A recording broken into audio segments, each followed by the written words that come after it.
Aku tidak mau sama porsi bawahnya. Hayyan wa mayyit. Imam Shadiq menyaksikan al-wafa kepada saudaranya al-Imam, pamannya Abul Fadl Al-Abbas. Ini pengakuan-pengakuan yang ada yang disampaikan oleh para imam. Ayyul ikhwah wal akhwat, coba kita lihat sekarang ini di padang Karbala. Abul Fadl adalah yang memegang bendera Imam Husain.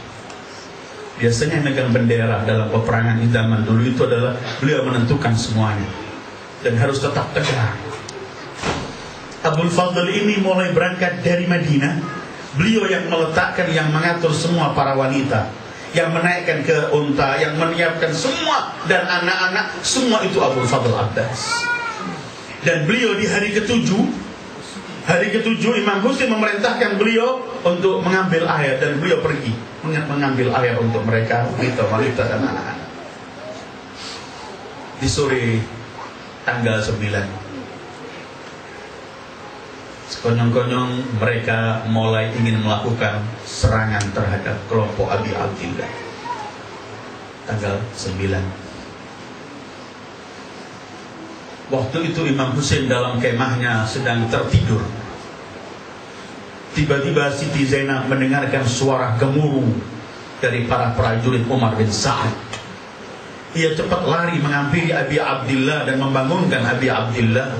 Ketika Imam Husain terbangun dari tidurnya, melihat Siti Zainab di hadapannya, Siti Zainab kemudian berkata, "Abangku, tidakkah engkau melihat?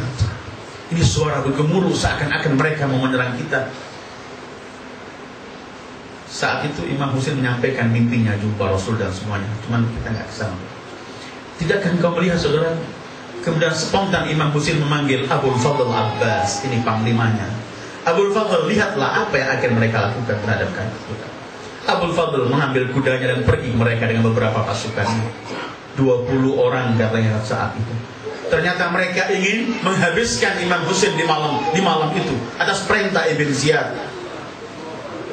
"Kami telah siap ingin menghabiskan kalian atau kalian mengikuti apa perintah dan berbaiat kepada Yazid." Abul Fadl kembali menyampaikan kepada Imam Husain.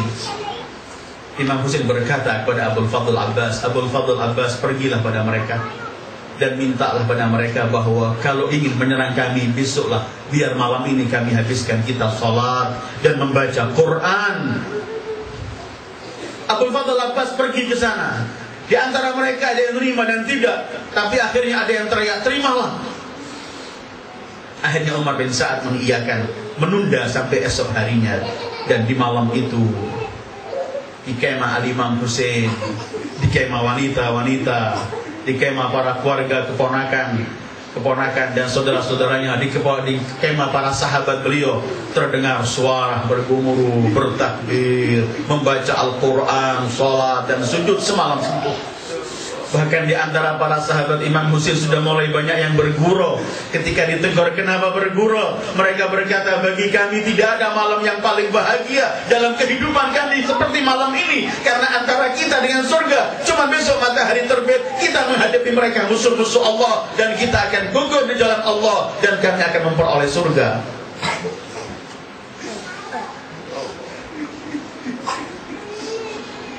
Masuklah hari ke-10. Dan kita tahu mereka sudah tidak punya air. Ayyuhal ikhwah wal akhwat, wahai para pengikutku, kata Imam Husain, setiap kamu meminum air, ingatlah aku. Syi'ati mahma syaridtum ma'adba ma'in fadhkuruni. Imam Husain yang lebih pedih gak memperolehkan air karena beliau mendengarkan tangisan anak-anak kecil, tangisan wanita-wanita yang ada. Kemah peperangan dimulai. Seperti yang saya sampaikan kemarin, bahwa saat itu para sahabat Imam Husain gak mengizinkan Imam Husain membiarkan para keluarganya tampil terlebih dahulu, tapi mereka yang mau tampil. Dan setiap orang dari sahabat Imam Husain ketika mau tampil minta izin dari Imam Husain, selalu Imam Husain membacakan ayat yang dibaca oleh qari kita tadi, minal mu'minina rijalun sadaqu ma ahadullah alaih faminhum man qada nahbah wa minhum man yantadhiru wa ma baddalu tabdila. Ini ayat yang selalu dibaca oleh Abi Abdullah setiap para sahabatnya memohon izin untuk tampil. Tampillah para sahabat Imam Husain dengan penuh keberanian, sehingga mereka pun kocak dalam musuh yang walaupun mereka bilangan banyak, karena mereka menyaksikan ini adalah anak didik Ali bin Abi Thalib, Asadullahil Ghalib. Mereka mencari kematian. Satu demi satu gugur sahabat Imam Husain. Setelah mereka semua gugur, mulai para sahabat, mulai para keluarga. Katanya setiap orang mau tampil itu imam agak berat, didoakan dulu, ditahan, jangan dulu, mungkin sebentar lagi. Kecuali ketika yang minta izin itu putranya Aliul Akbar, spontan Imam Husain mengizinkan. Dan ini supaya kita tahu bahwa keluarga Rasul ini gak mengharapkan kecuali Allah. Dan ketika melakukan sesuatu untuk Allah, mereka berebut mengorbankan dirinya dan keluarganya, karena bukan keluarga yang ingin mencari keuntungan dari apa yang mereka lakukan. Ketika Aliul Akbar begitu mohon izin, spontan diizinkan oleh imam. Dan disebutkan bahwa ketika mulai Ali Akbar berangkat, Imam Husain berbicara, menyampaikan suara lantang kepada mereka, musuh-musuh Allah. Beliau berkata, ketahuilah, yang tampil sekarang di hadapan kalian adalah manusia yang seperti Rasulullah wajahnya dan budi pekertinya. Dan kami Bani Hashim, kalau rindu Rasulullah melihat wajah ini, tapi wajah itu dihancurkan oleh musuh-musuh Allah. Dicincang Abul Fadl Abbas, Aliul Akbar. Sesaat beliau kembali minta setetes air pun gak mendapatkan air. Akhirnya Aliul Akbar pun gugur. Keluarga yang lain satu persatu, keponakan, anak Siti Zainab, Aun dan semuanya, sampai Al-Qasim yang kecil anak Imam Hasan tampil, semua tampil. Abul Fadl Abbas berkata kepada saudaranya Abdullah, Ja'far dan Utsman, wahai kau saudara-saudaraku, cepat tampillah untuk membela Abi Abdullah Al-Husain.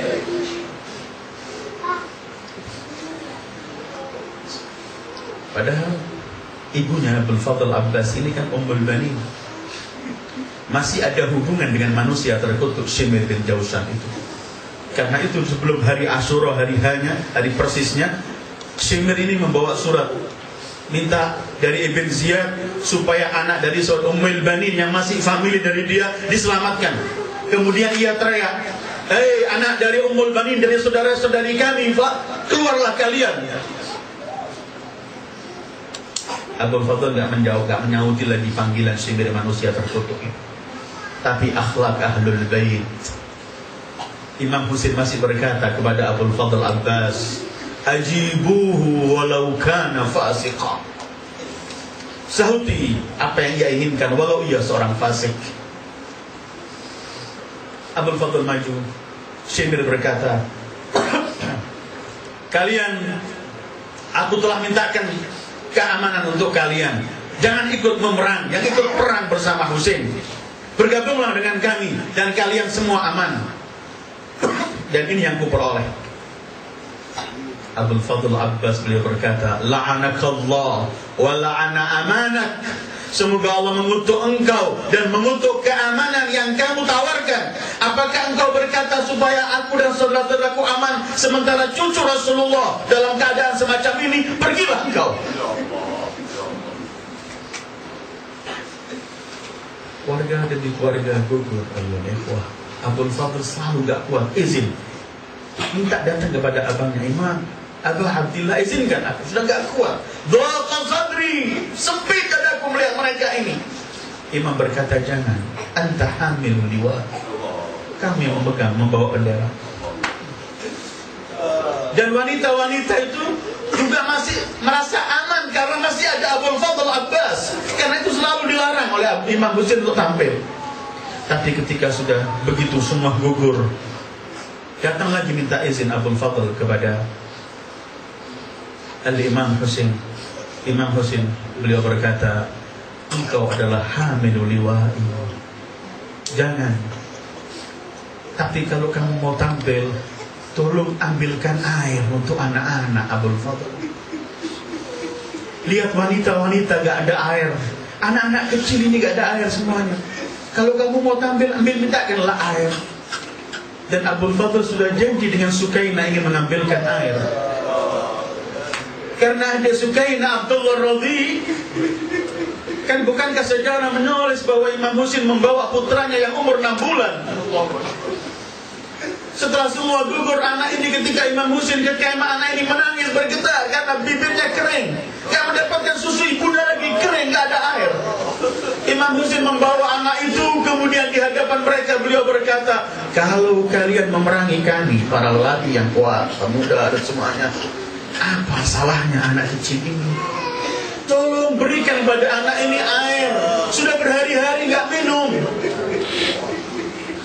Tahukah kita orang ini bisa menahan dahaga kalau memang gak melihat air. Tapi akan sulit menahan dahaga kalau lihat di hadapannya air. Sungai Furat begitu deras airnya. Imam Husain telah berkata, ini air ini anjing, hayawan, majusi, semua boleh minum. Kenapa kami keluarga Rasulullah? Bukankah air dan semua di dunia ini Allah ciptakan karena Datuk Husain? Shimir. Dan selain Shimir ada 3-4 orang semua teriak. Nada bahasanya satu. Coba semua bumi ini air, setetes kami gak berikan kepadamu ya Husain, sampai kamu mati dalam keadaan dahaga. Abdullah Ar-Radhi yang umur 6 bulan ini ketika dimintakan air, ketika Imam Husain minta air semacam ini, bukan air yang mereka kirim. Mereka kirim anak panah, kena ke leher kas sebelah kanan dan keluar ke kiri. Dan ketika dicabut anak panah itu penuh, bergelepar anak itu di pangkuan Imam Husain dan mati seketika itu.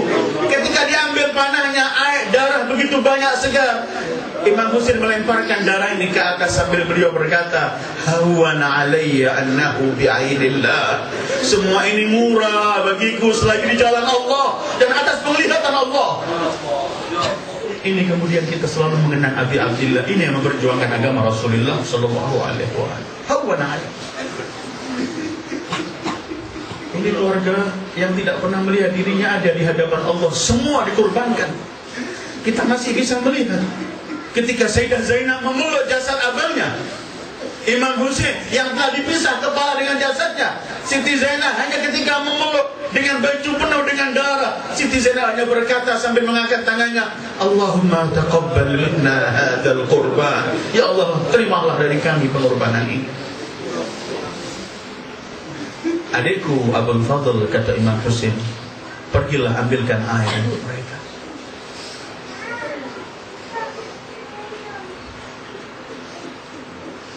Abul Fadl mengambil kirbah tempat air. Putra Ali bin Abi Thalib di atas kudanya. Wajahnya tampan. Julukannya Qamar Bani Hashim. Tampan, pemberani. Dididik oleh Ali bin Abi Thalib dan ibunya Fatimah. Dan kemudian mendapatkan selalu didikan dari kedua abangnya Sayyidah Syababi Ahlil Jannah, Al-Hasan dan Al-Husain. Gerbah dipegang, membawa pedang, sementara di hadapan beliau dihalang ratusan, mungkin ribuan orang yang menghalau supaya jangan sampai orang ini sampai ke sungai untuk mengambil air. Beliau tebas sekian banyak parah dengan nampak keberanian putra Ali bin Abi Thalib, dengan mengucapkan beberapa bait-bait syair yang menunjukkan bahwa aku pasti terus akan membela abangku, membela cucu Muhammad sallallahu alaihi wasallam.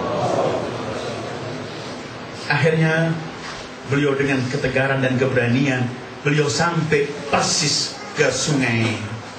Di situ beliau turun dari kudanya. Beliau juga berhari-hari tidak minum.